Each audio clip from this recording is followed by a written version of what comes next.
I'm pro-choice. I think like most people, they fall somewhere in the middle. Whether you're against it or for it, I think you still lean in certain directions. If you're against it, there's certain things you feel that still, for the most part, you think it should be illegal or should be able to take place, like if rape or incest or the life of the mother.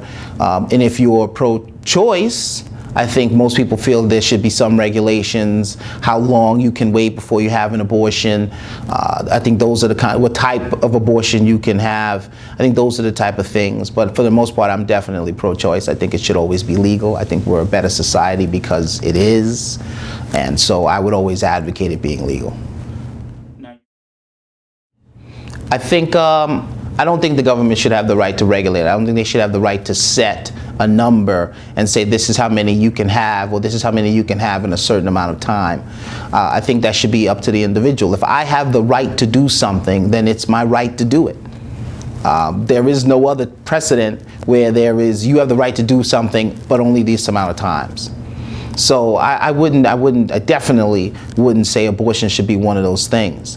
I do think the government, if you're a person who is getting your medical services or your social services from the state, I mean, if you're on welfare or some other system, and if that happens, if there's a situation where I think a lot of people would debate if that's even happening, if people are using government money to get abortions. But if you're getting your abortions and it's the state or the government paying for it, I can see them putting certain limitations on other services or other income that you get from the state.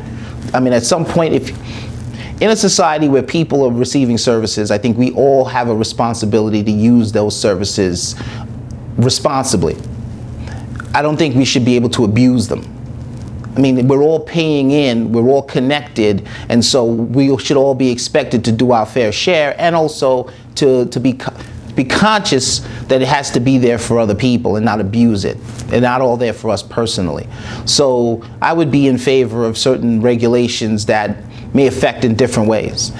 If you say a woman should have 3 abortions in whatever amount of time you decided, and after that, the cost she should incur on her own, I would be in favor of that. If she's on some kind of social services and she can't afford it, I think then it should be taken from maybe a tax return or some other way. It should be penalized in some other way if she's receiving money from the state or the government. I wouldn't limit any other type of services. I wouldn't limit food. I wouldn't limit her housing subsidies. I wouldn't do it in any way that hurts her life negatively. What people have to understand, in my opinion, when they complain about the cost of abortion, there's 2 elements to that. If we're talking about purely the money, if we're talking about the society and responsibility as it relates to the money, then there is no doubt a child will cost the state more than an abortion will. The cost of feeding that child, providing home and shelter for that child, educating that child, everything is far more than the cost of an abortion. So the money aspect is out. There's no doubt that an abortion is much cheaper and less of a burden on the state than an unwanted child. Now, on the other token, we talk about morality. What do we feel morally about abortion? No matter what we feel about abortion morally, we live in a society where we are free from each other's moral constraints. Your opinion or your religious opinions shouldn't limit what I'm doing in my life so that I can live a full life. Our Constitution says the pursuit of happiness. Every American has the right to the pursuit of happiness.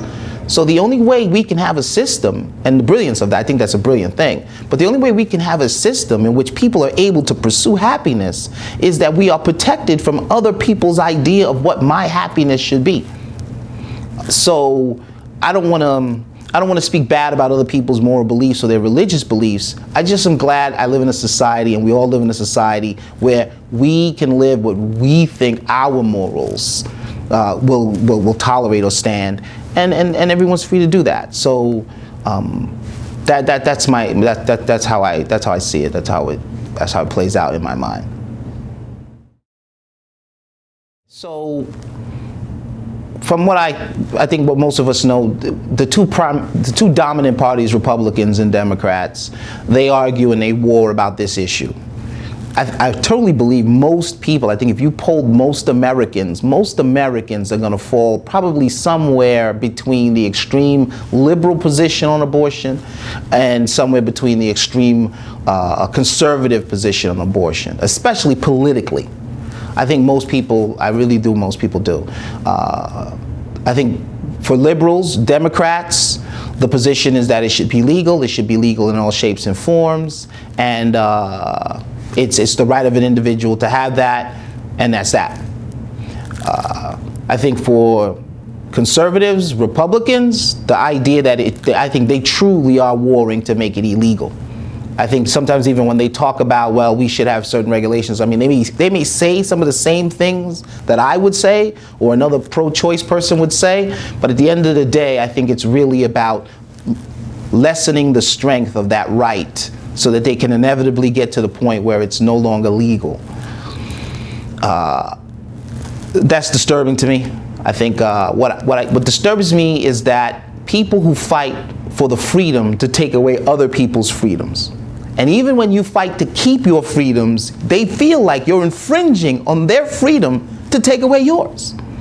And I think that's a very scary place to be. I think our society, just like a lot of societies, is there now. I think other societies has gotten there before.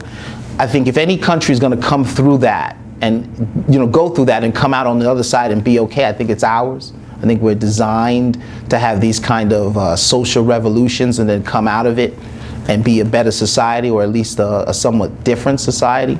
But I think it is a war politically for the right of people to decide when they're going to have children and the right to what to do with their bodies. I think it comes down to that politically. But I think we're going to come out of it, and I think it'll always be a freedom. I think it'll always be a right. It should always be, and I think it always will be. I think it will. Because I think the majority of people fall somewhere in the middle. I think there is no conservative that if their child or their wife or some family member that they loved were raped would say, you must have that child. I don't think there is. And I think, at least no, that's not true. I think there are people that are that conservative, but I think they're such a small minority. I think they have a loud voice, because in any democracy, the loudest people get heard. But I think they're a very small segment of our population. And then even those people who are pro-choice, I think there's no person who thinks, well, it's okay if my 14-year-old daughter can go and get an abortion and not tell me as a parent. I think you would find some people that think it's okay, but I think they're an extremely small minority. And it's those small minorities that have the loudest voice. I think if you took 1,000 people on both sides and you sat them together, I bet you they could probably come out with a very balanced policy on how abortion should be handled in our society. And both sides, the majority on both sides, would be comfortable with it. Unfortunately, that's not happening. Okay, so to answer to that, the person who says, I don't care, I am upset that my taxpayer dollars are going toward that abortion. I don't want to have to pay for that person's abortion. Again, I would come back to I would have to ask them a few questions first.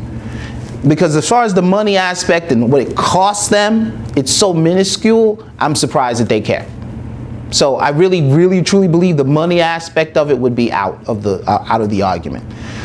So then it would come down to their moral opinion, their personal belief.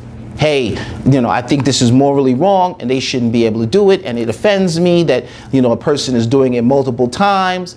And it comes down to that thing. I mean, again, we're American, we have freedoms.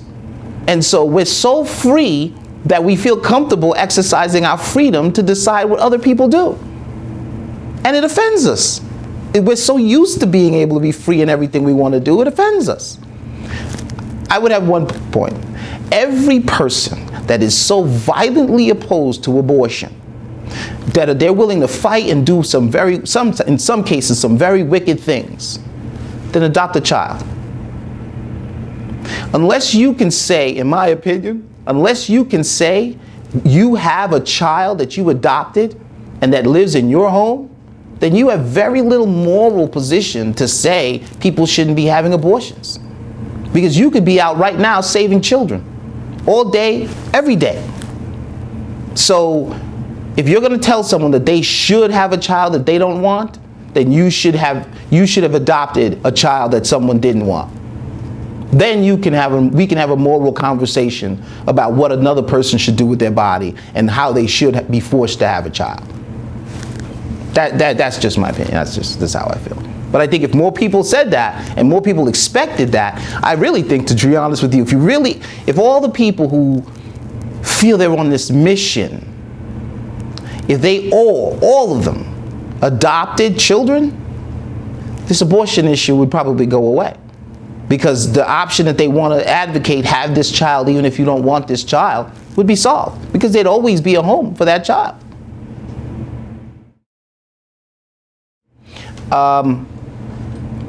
Again, like a lot of issues, I think there's a lot of things in the middle. As far as the question of, are there people using abortion as a form of birth control? The yes and no answer to that is yes. Obviously there is. But it is more complicated than that. There are people who are careless for whatever reasons. There are people who may have thought they were okay with having a child and then changed their mind later. There is a lot of elements about why people do abortions, and some of them are negative. Some of them, there are very negative reasons as to why they're having an abortion. To be honest, that's still none of my business. That's that individual person's choice. And again, we get stuck trying to get pulled into issues that really come down to, no matter what I think about why this person is having an abortion or this person that's doing the abortion, whether they're careless, whether they're misusing it, that shouldn't still take away their freedom to do it. It shouldn't. If we did that, trust me, there'd be a lot of things that we all do that someone else would feel we shouldn't have the right to do it. Okay, so the question as it relates to how much say should a man have in a woman that he's with, or they having a child together, should have in her ability to get an abortion. Again, there's two very, it's not as cut and dry. I'm married, my wife and I, if we were to get pregnant and then decide, and she decided she didn't want to have a child, that would hurt me. But I don't feel I have the legal right to stop her from having an abortion. That would hurt me, that would upset me, that may even end our marriage. But that doesn't give me the right to decide what she does with her body. I'm married to my wife, but she's not my property. Just like I'm not her property. And so I don't have that control, and I shouldn't be able to have that legal control of the decisions that she makes with her body. I shouldn't. And I don't want to live in a society that says that I should be able to do that. So I do think we should have some kind of input. I think we can give our opinion, but we can give our opinion to the person we're with. Hopefully we have a relationship, or you endeavor to have a relationship where this is a decision that the two of you make together. But at the end of the day, her body is her body. She's not a slave. She's not your property. You're not leasing 50% of her. And so at the end of the day, it is her choice. And I think it should always stay that way. Okay, so the question, as I understand it, because we're talking about abortion, is what rights or what position can a person take, or what options does a person have if they're trapped into a pregnancy? So whether it's a woman that's trapped into a pregnancy or a man trapped into a pregnancy, and does that happen? Well, the reality is it does happen on both sides. There are people who are willing to create a pregnancy to suit them and not the person they're with. And this happens on both sides. I personally don't think this is something that's common. Although because it happens, I think men and women both hold on to it. It's like that, monster in the closet.